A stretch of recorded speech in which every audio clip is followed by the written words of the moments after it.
I wanted to talk about Shadow Labyrinth. This game is weird. It's a Metroidvania Pac-Man hybrid. It's really interesting and strange, and I've really been enjoying it. So in Shadow Labyrinth, you travel through the world, you collect upgrades. Puck can consume enemies to collect resources. Puck can also transform into a mech.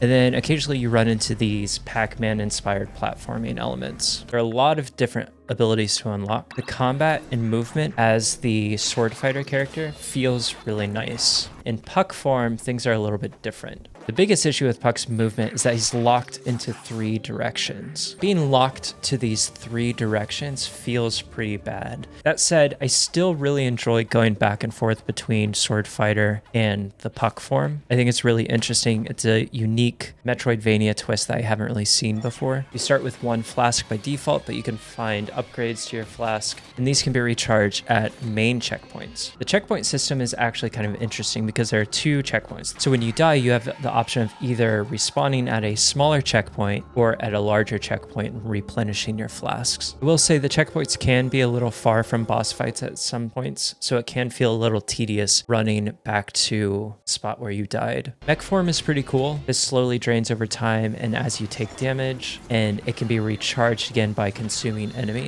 One thing I really like about this game is exploration is really clear and intuitive. The map is pretty great in this game. As far as presentation is concerned, I think the art and audio is generally speaking pretty good. I will say some of the animations just look a little awkward, especially swinging on a vine. For audio, I'd say most of the music during exploration is just largely ambient and not that interesting. But some of the boss music is very good. I would say traversing the map and killing enemies that you find is pretty easy. Boss fights, however, can be pretty challenging. Another really cool system in the game are the maze levels, which you unlock fairly late into the game. And these are really neat. They're kind of a new twist on traditional Pac-Man levels. I do understand where a lot of the negative reviews are coming from. Like I said before, Pac-Man feels really restrictive to control. I think the mech form just charges too slowly. I wish the soundtrack during exploration was a bit more interesting. And I also wish some of the gameplay elements were introduced much sooner into the game. Despite all those negative things I've mentioned, I'm still